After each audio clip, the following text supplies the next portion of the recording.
Welcome to Tripod Academy Dehradun. आज हम एक वैकेंसी के बारे में डिस्कस करेंगे। कांस्टेबल की वैकेंसी आई है, कल ही इसकी नोटिफिकेशन आउट हुई है। ठीक है, डिस्कस करते हैं इसके बारे में। और आपके पास अच्छी वैकेंसीज है, नंबर ऑफ वैकेंसीज भी बहुत ज़्यादा हो रखी है, मतलब 7565 वैकेंसीज है। पिछले साल के कंपेरिजन में थोड़ी सी ज़्यादा वैकेंसीज है।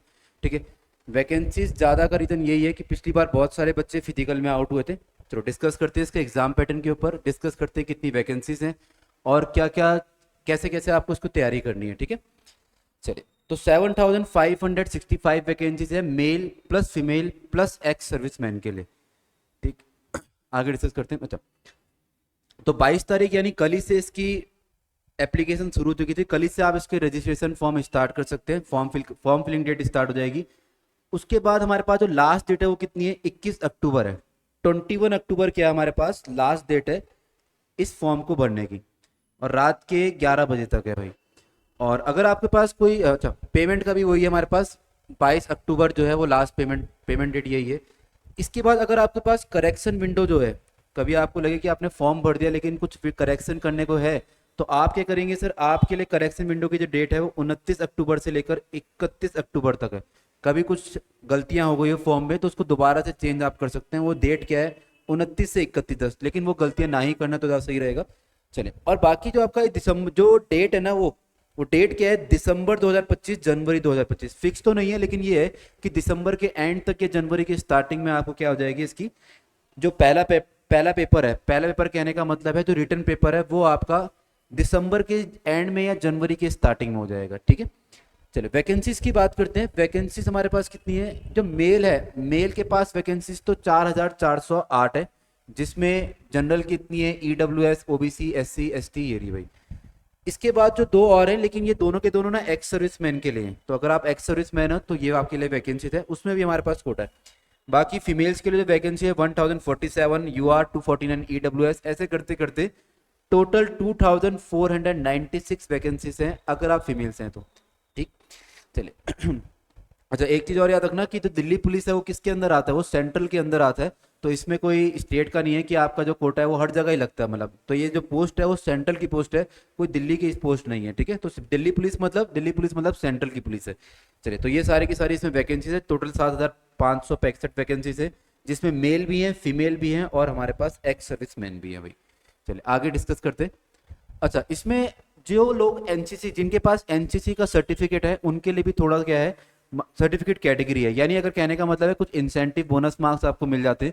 अगर आपके पास सी सर्टिफिकेट है तो 5%, बी सर्टिफिकेट वाले को 3%, ए सर्टिफिकेट वाले को 2% मार्क्स मिल जाते हैं। ठीक है, तो ये अगर आपके पास क्या है एनसीसी का सर्टिफिकेट है तो ये आपके बोनस मार्क्स आपको मिल जाएंगे। अच्छा, एक चीज और कि कौन कौन इसको भर सकता है, अगर आपकी 12th पास हो रखी है या फिर आप 11th पास हो चुके हो और 12th पे, तो ये भी आप लोग फॉर्म भर सकते हो। 18 से 25 साल इसकी एज है।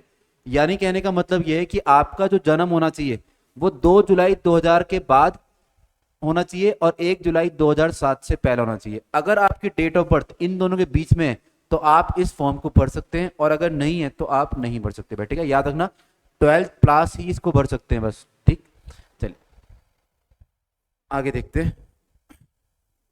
ठीक, अच्छा, सीबीटी का पैटर्न क्या है इसका, जब पहला पेपर होगा आपको दिसंबर एंड या जनवरी फर्स्ट में, वो क्या होगा, वो आपके पास सीबीटी ये रिटर्न पेपर है, एमसीक्यू पैटर्न है। और एमसीक्यू में सबसे ज्यादा जो वेटेज है वो किसका है, जनरल नॉलेज का है, जिसमें हमारे पास 50 क्वेश्चन है। मतलब टोटल आपके पास जो क्वेश्चन है 100 क्वेश्चन है, 100 में से 50 क्वेश्चन किसके हैं, जीएस के। ठीक है, जीएस मतलब polity, history, economics, current affair भी है इसमें। रीजनिंग के 25 क्वेश्चन है, रीजनिंग का वेटेज इसके बाद ज्यादा है, 25 क्वेश्चन 25 मार्क्स। ठीक है, हर एक क्वेश्चन क्या है, एक एक मार्क्स का है।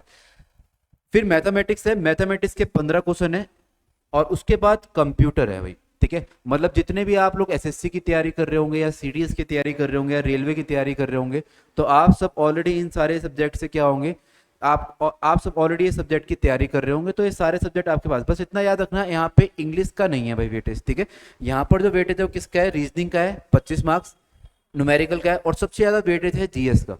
चलिए, तो जो जिस चीज का वेटेज नहीं है ना, देखो जीएस एक वास्ट सब्जेक्ट है, बड़ा सब्जेक्ट है, हो सकता है उसमें 50 क्वेश्चन है तो आप अच्छा स्कोर ना कर पाए, लेकिन ये जो दो सेक्शन है, रीजनिंग हो गया, न्यूमेरिकल एबिलिटी हो गया, इनमें आप बहुत अच्छा स्कोर कर सकते हो।